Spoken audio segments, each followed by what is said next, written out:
Assalamu alaikum wa rahmatullahi wa barakatuh. Welcome everyone, and inshallah, first of many sessions. Shaykh Fadhlalla, please, if you'd like to sort of open the session.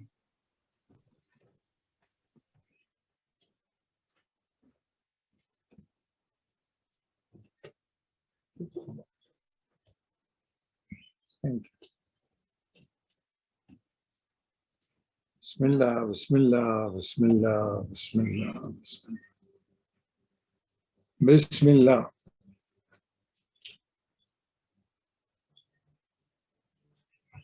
I'd like to have a few minutes to give you a framework as an introduction to this series, which they may be called as In Presence. I want to give you a very quick preview of life as it appeared on Earth and as we experience it now. The last 10 to 15,000 years has been critical in the rise in awareness of awareness of awareness. The last 3,000 years in particular has shown tremendous rise in that higher intelligence and people's questioning as to who am I, where is it, what is the past, what is the future. And especially in the last 200-300 years, we find it's quite normal for human beings of different race, background, economic standing, whatever, almost meeting on this point. This wasn't the case 1,000 years ago. Nowadays, you find people from different cultures, different backgrounds, instantly can click, as they say, in that they wonder, where are they, who are they, what they are doing, how durable is it, will they regret it, or is it all right, is it safe? So human beings have come a long way from just being foraging hunter-gatherers to not just thinkers, not just reflectors, but touching a zone of consciousness that is beyond the mind to comprehend. I personally have been very fortunate in my life to have had long periods where I could wander, travel, reflect, be with people who were way ahead of me in awareness of higher consciousness. And therefore, I thought, if we have this series of talks with the few people who qualify, by qualifying, I mean people are like-minded, like-hearted. It's not elitist or ignoring other human beings. There is a authors club. You expect people to be authors in, and so on. So it is for that reason I would like to be only with people who have been reflecting, or awareness of the higher light, and awareness and cautious regarding their lower shadows and pitfalls. Then you have friendship. Friendship is an aspect of where two people connect in a very subtle and a very, very genial way of unity. The entire business of love is an expression of unity. It's everything was in that unity before heavens and earth split, before duality occurred, before multiplicity came, before all of the billions of diversities have come about. If you like, it was before the emergence of heavens and earth. Now, that event or that state is in us.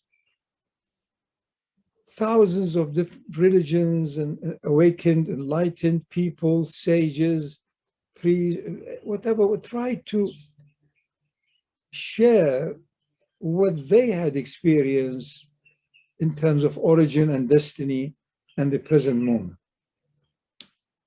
I would like to share with you the most important issue, that is to do with time. If you and I don't experience time, there'll be no point, there will be no connection, there will be no talks, there will be no acceptance or rejection. Time does not occur on its own. It's framed by space. So it's space-time. Now, to be in the present, in the utter point of the moment, you are touching, if you like, infinite time. You are in touch with absolute time. You are in touch with eternity. And that, the extent of your being in touch is according to your mind being clear, no thought, no concern, no memory of the past, no fear of the future, present. That will actually recalibrate every aspect of you, all your organs, all your faculties. All of you will fit in within each other, communicate with each other better. Therefore, your health, mental, physical, chemical, everything, and relationship, everything will improve. And that is a big step for human beings to achieve. Then you are less, if you like, in agitation, in fear, in sorrow, in misery.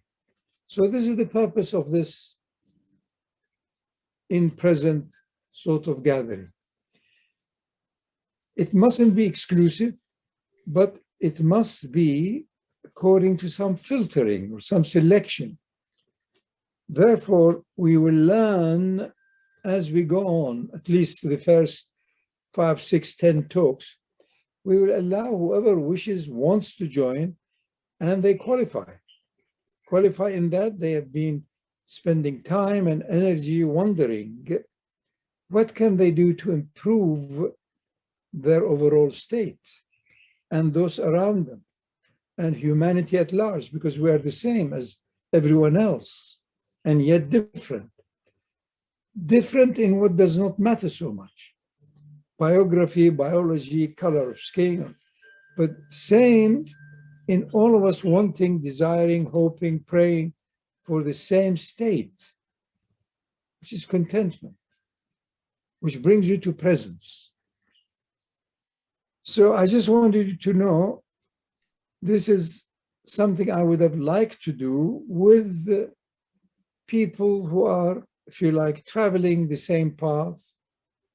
And let it be more numbers, it doesn't matter. Let it be less numbers, it doesn't matter. But the qualification is seriousness, desire, and practice. Silence, silence, silence at every level, which is the same as ibadah.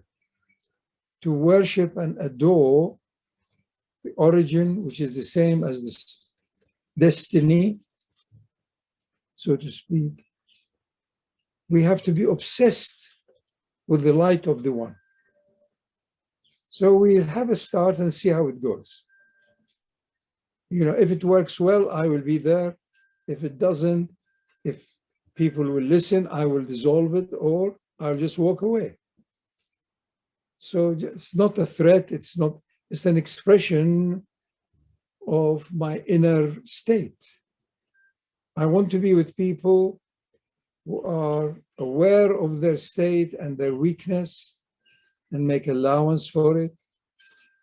And if you are in a good state of inspiration and courtesy and caution, then you may be able to say something. If you're not, and if you're aware of awareness, then you keep quiet. So this is why at my age and my state, I can only be with people who are in touch with the highest level of consciousness in them. Now, it's an experiment, and I hope after a few talks, people will participate. Okay, you can connect.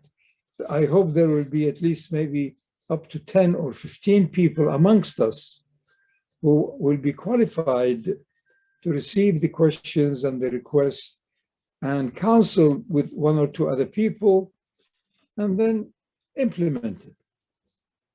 We are living globally at a time where everything we experience will be more and more and more challenging and difficult.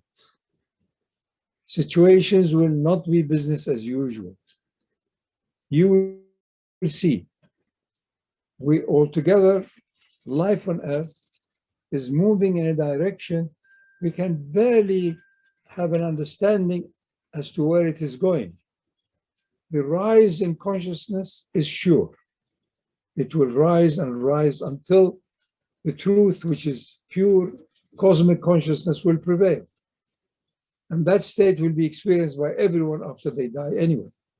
If you experience it while still alive, then you are fortunate and you have a calibrating point which will always be your anchor. So all what I want to say is that the first few gatherings will be a bit experimental. The objective of these gatherings is for you to be aware as to the real you, which is a cosmic light in your own heart, which is called spirit, soul, ruh, or whatever. And the more you are in touch with that, the less trouble, pain, agony you will cause yourself and others. So this is where I think living being will be more and more alive. And I will also give you every now and then a feedback as to how this small, if you like, attempt of ours is moving. It has to be flexible. People must be allowed to come in if they qualify.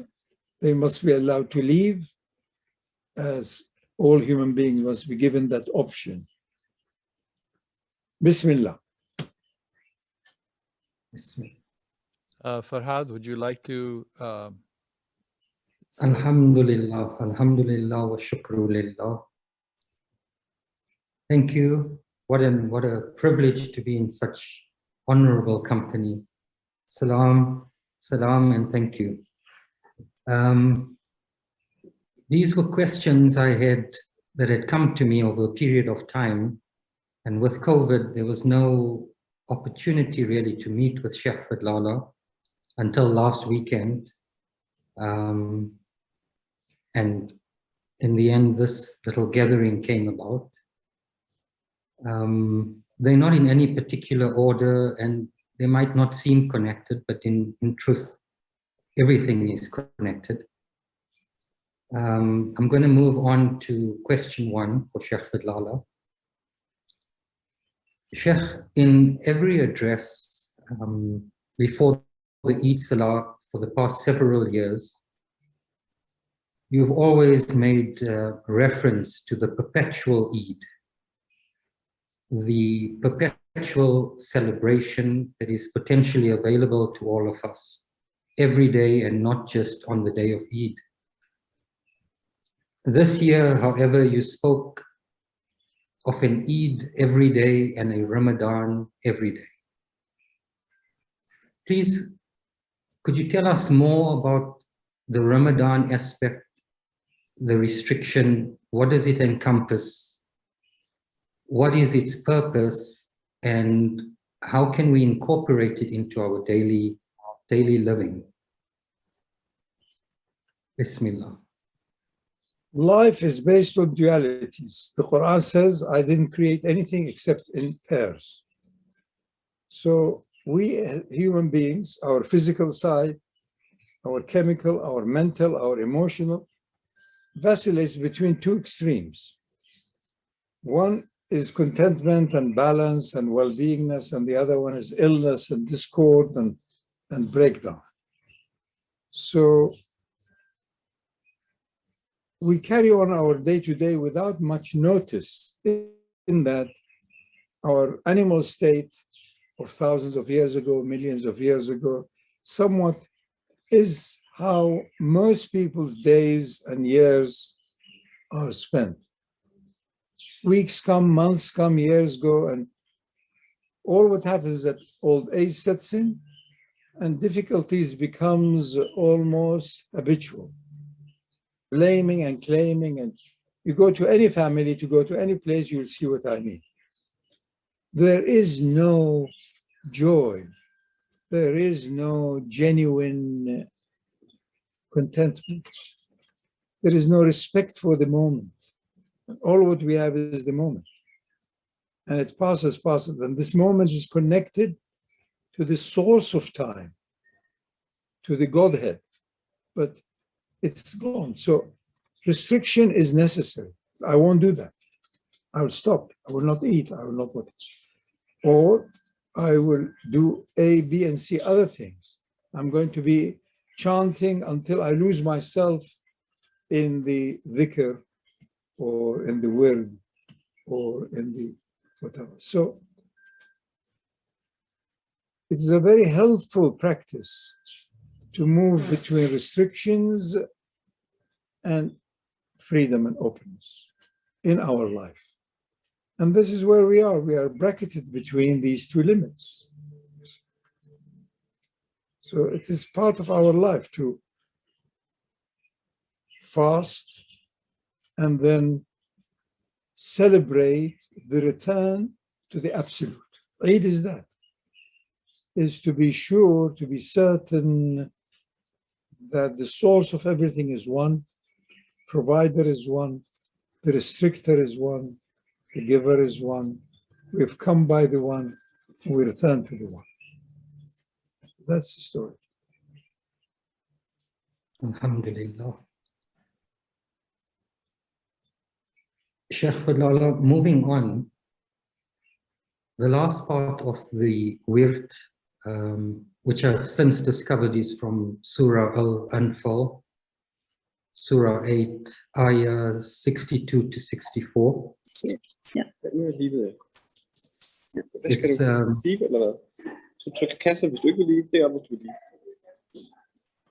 It's a few lines long, and if you permit me, it's possibly not necessary to read all of it, but it's so beautiful that I'll take the opportunity. It says, and if they desire to trick you, Allah is enough for you. He has confirmed you with His help and the trusting ones, and has brought their hearts together. Had you expended all that is in the earth, you could not have brought their hearts together. But Allah brought their hearts together. Surely He is the mighty and wise. It ends with, O Prophet, Allah is enough for you, and the trusting ones will follow you. It's clear, I think, that these ayahs do have specific historical context, but I assume they also have a general statement for all of humanity at all times. My question then, Shaykh Fadhlalla, is what does it mean to follow in the way of Muhammad? Is to read whatever you are facing or comes to you appropriately. Is to reading is to connect. There are hundreds of different ways that this has been expressed. One of the most common one is the pen and the book. And on and on and on. You have to read your situation. You have to read your state of discomfort or illness or pain or ease or pleasure or whatever. You have to read it. You have to read who is coming. Are they friends? Are they foe? Is it a hurricane or is it what? Or is it just a nice breeze? You have to read it. And the real you, as this ayah also says, is your heart, is some light energy, a force in your heart, which is your ruh. And the ayah says, if you spend whatever power, energy, wealth to unify such hearts, you can't. Because the heart is the abode of the spirit or the soul. And that is a divine entity. You have no control over it. It has its own direct, if you like, link with the source. So you find people trying, doing this and that, and then suddenly something which is supra-emotional, beyond the emotion. They do something that is completely out of sort. It is from beyond, higher sentiment or intuition. So the ayah says that the nature, the essence, the inner power of human being is a divine entity within the heart. And if you as a human being, which is an animal plus a heart, tries to put them together, unify them, you never will. It has to come as part of the grace, part of the divine, if you like, pattern. That's all. That means you are not who you think you are. Whom you think you are is an aspect of the so-called you. That's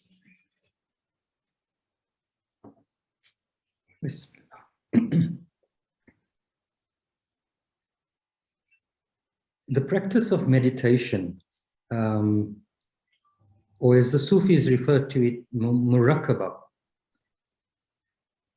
I assume entails the practice of dying, or the dissolving away, not only of the outer, but also the inner, until there is, in that moment, only Allah, absolute oneness.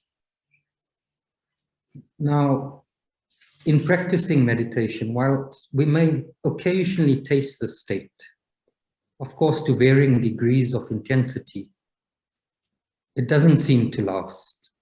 For as soon as the meditation session is over, we quickly slip back into the illusory and transient, the shadowy aspects of life. How can we maintain or prolong the state? Do we meditate for longer periods, meditate more often? How do we build that awareness, that conscious awareness, and so that we can hold it and keep it with us?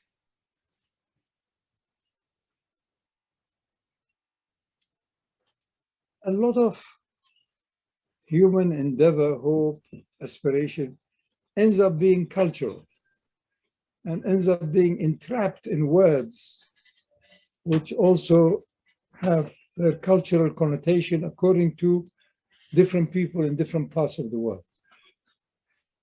All what meditation means is that my mind at the moment is occupied as to I am walking, doing, cooking, etc. Now I'm going to stop my mind being focused on these activities, and I'm going to neutralize it and let my higher aspect, creative side of the mind, to wander off until I hope it can then drift along what is the appropriate level of grace that may take it in its breeze.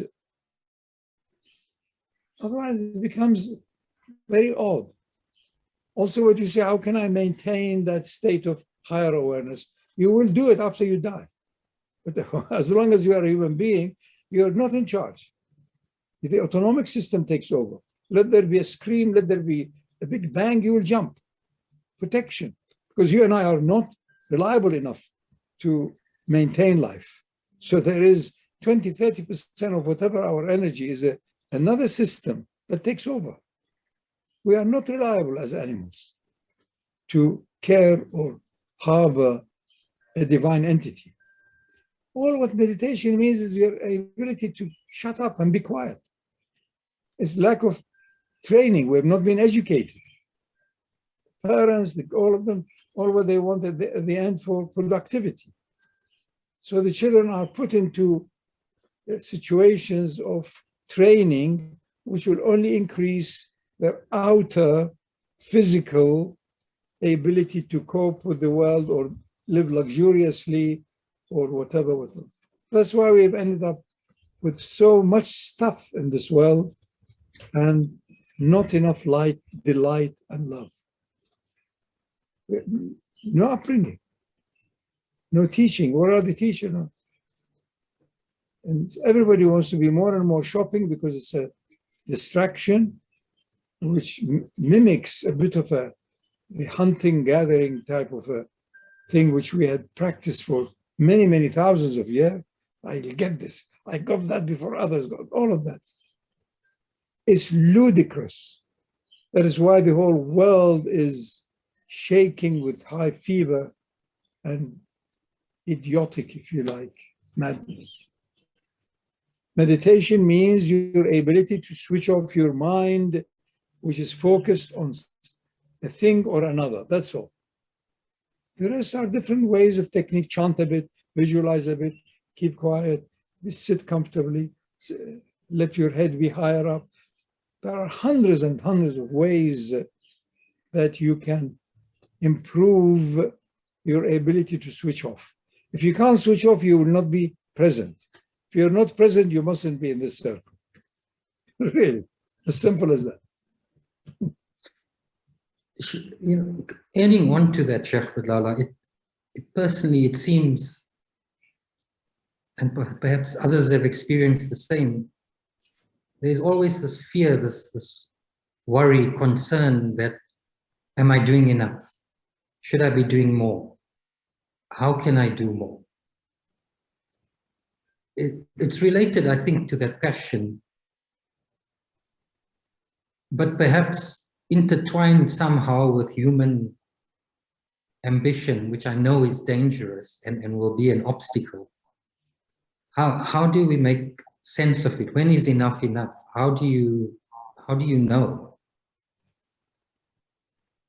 How do you know if I'm pricking you with a pin and you experience the pain? How?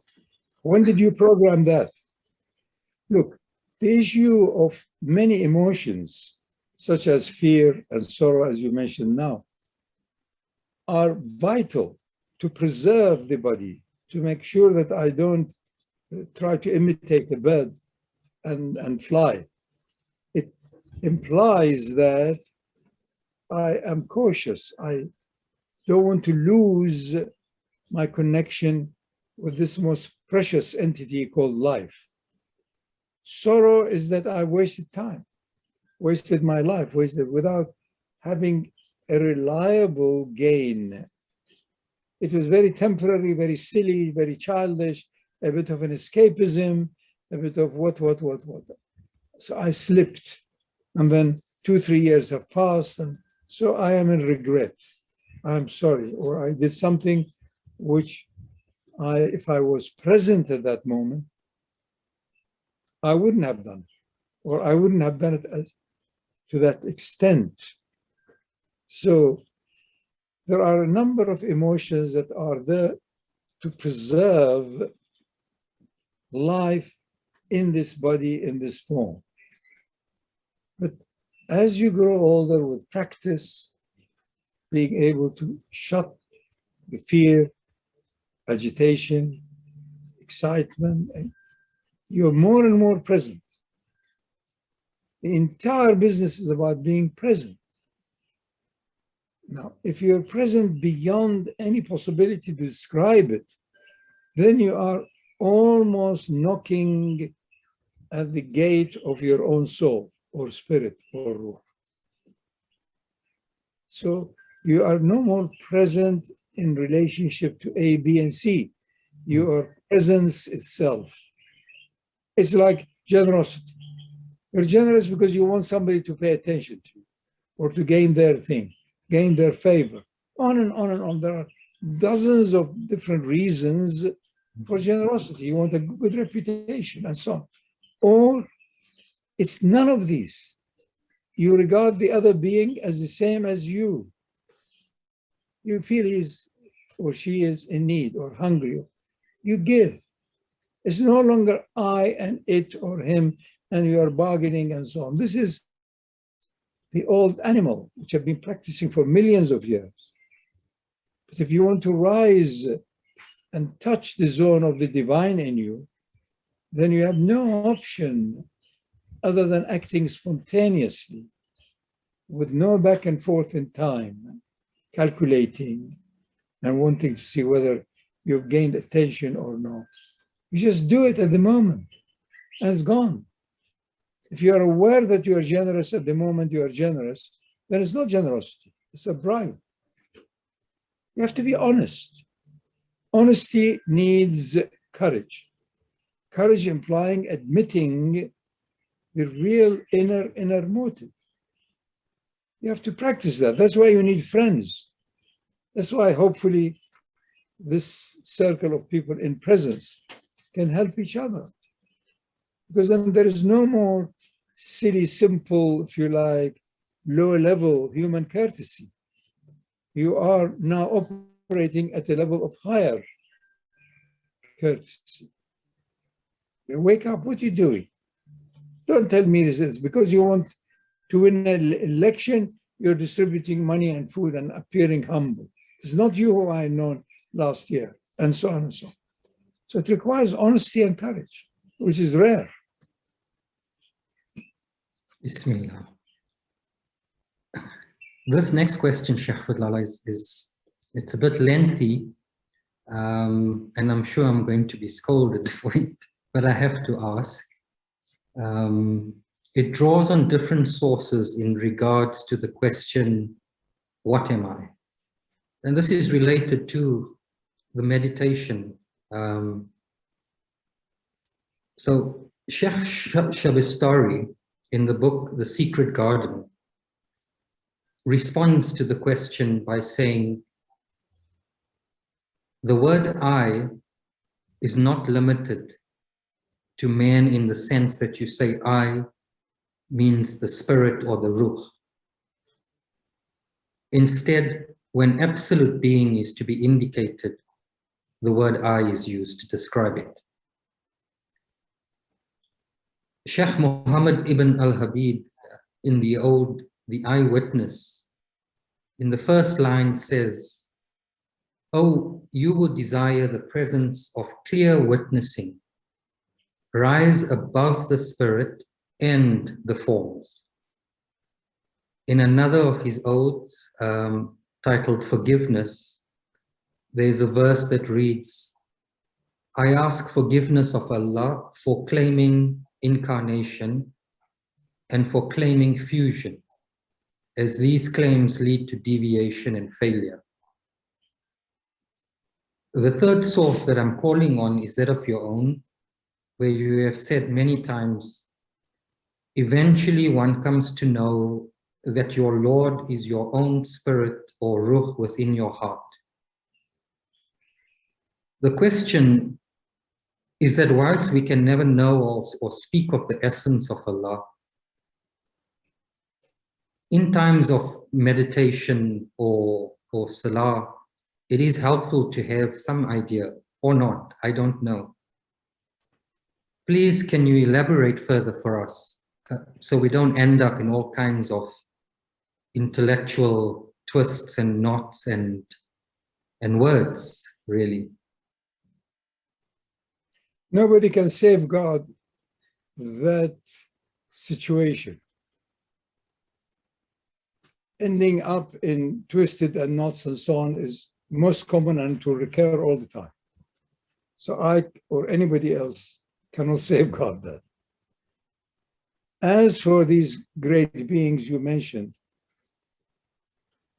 you must bear in mind the different culture and the different situation in which they were. I think that to dwell upon these things, reflect upon these things are very helpful. I have followed a very simple pattern of that duality. So I know my makeup is something that has come about over millions of years, from a speck of life to this very sophisticated, most complex entity in the universe, which is energized with a software that we call a soul or a spirit. So I am a connection between physical, material, entity, and a light of lights, which is a bundle of energy, which has in it all kinds of, if you like, checks and balances of software. So if I want to be more and more tranquil, more and more content, more and more efficient, I need to recalibrate with the highest level of consciousness in me. Not consciousness of A, B, or C. They're useful and important. If you are doing a task, you have to focus. But the issue of rise in consciousness or in meditation is you enter into a zone of non-describable, non-definable state of presence, pure presence, pure consciousness. That's all what I know. Also, to go back in the past, as I said, you may enjoy it, it may be useful, it may be helpful. But at the end, what comes from your own heart will prevail. Bismillah. This is the last question. And it relates to memory, which is a function of the mind, and the mind in turn, as you have repeatedly said, is a connector between the physical, material world and the absolute. How do we relate memory to the eternal now, eternal moment, especially when there are aspects we want to forget and equally aspects that we want to remember? The eternal now is not subject to memory. It is memory that is subject to it. The eternal now is absolute, is divine, and it's eternal, and it's infinite. These are the true divine attributes, the light of which has been lodged in my own heart as my soul or spirit, which causes me to feel life, respond to life, treasure life, and being obsessed with life. Memory is a local thing. It is neurons within this billions of, if you like, points in the circuitries that I have in my amazing brain and mind, and so has everyone else. The more I go into those circuits, the more the memory is reinforced. The less I visit those circles or allow those circuits to be activated, the more I forget. These are again part of the amazing few hundred miracles that human beings are endowed with. It's a wonderful thing to have a good memory. And many, many a time it's even more wonderful to forget. Both. To have a memory, that means those circuits have been activated in a particular order. So I know I did this, he did this, she did this, it was nice, and they acknowledged me with what. And the reverse also, if I had suffered, if I was whatever, I'd like to forget it, because it will cause me barriers and hindrances. So whatever I experience has got the positive and the negative side, the desirable and the undesirable. Good food, it's essential for your health.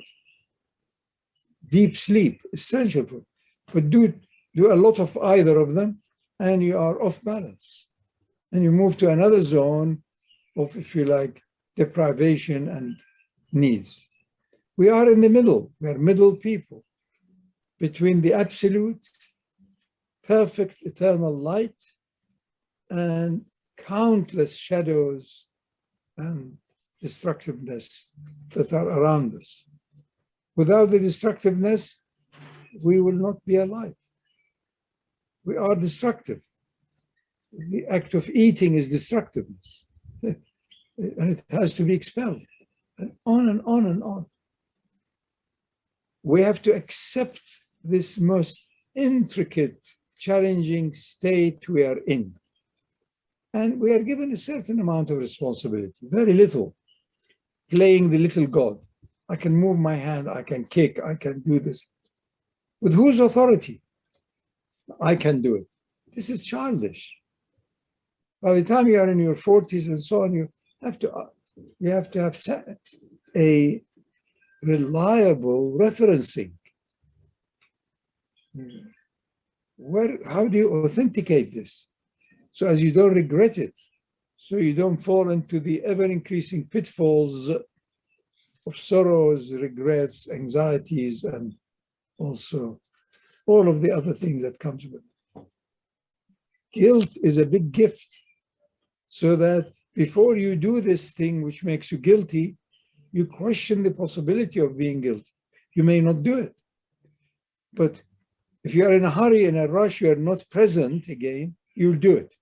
So guilt is a wonderful reminder that you are not present when you did what you did, which made you feel guilty. So these are the issues. There are hundreds of them, but I hope we can discuss here amongst people who are groping for the full pattern of reality as we experience it. You can't discuss these things with everybody and anybody all the time. So for that reason, I was hoping we end up having a group of people who have spent enough time, enough reflection, enough discussion between themselves to cover these hundreds of important issues. So as you are now educated, otherwise, it's not easy to find an educated person. Even if you go to a monastery, it's not easy. People have learned to be dissociated from the outer world. Yeah, that may be helpful, but equally it can also have its own pitfalls. The key and the most difficult and the most wonderful thing is to be in this world with limitations. You know where your limitations are, say, I can't do that anymore. Or no, thank you, please excuse me. With no regret, with no anger, with no rancor, just know the boundaries. And then you are alive and you are dancing with gratitude and bliss. So when you are told, come enter the garden after you die, you say, but I've already experienced all of this. That is why we are here. Otherwise, just to earn a bit more and pay a bit of a mortgage and up and down with domestos, it may be an educational process as well in that, put up with the need of others and so on. But ultimately, it's for you to wake up to the real you, which is the ever-present presence of your own soul. Bismillah. Thank you. Shaykhna, thank you for that. And we have a couple of questions from the floor. Would you be amenable to answer them? One is from Hafiz and one from Junaid. I would rather if we allow some of these questions to emerge, I will encourage people to ask, and then for 2 or 3 people like yourself and a few others to look at them. Maybe you can then batch them together. Maybe every other talk or every third one, we do questions. See, this is a sort of what is dynamic, and I have to respond with my heart. But I would love to do that. But you and the 5 or 6, including Hafiz, decide what sort of a program could we have that is suitable for us. We're all in a learning curve. It isn't only in the reflectiveness on these major issues. It's also how to conduct our own, if you like, affair between ourselves. Bismillah, I love to hear questions, answer questions, and we will end up, inshallah, soon, having a very high quality circle of people whom, as I said earlier, they welcome other qualified people to come, and other people who don't want to stay, leave. That's it. Welcome, welcome, welcome. Thank you. Thank you, Shaykhna. Thank you, Farhad, for some wonderful questions. Thank you, everyone, for joining. And inshallah, our next session, I'll send out a message to everyone once Shaykh Fadhlalla is amenable. Thank you so much for joining. Assalamu alaikum. Thank you. Assalamu alaikum. Thank you, Hafiz Jan. Thank you. Thank you.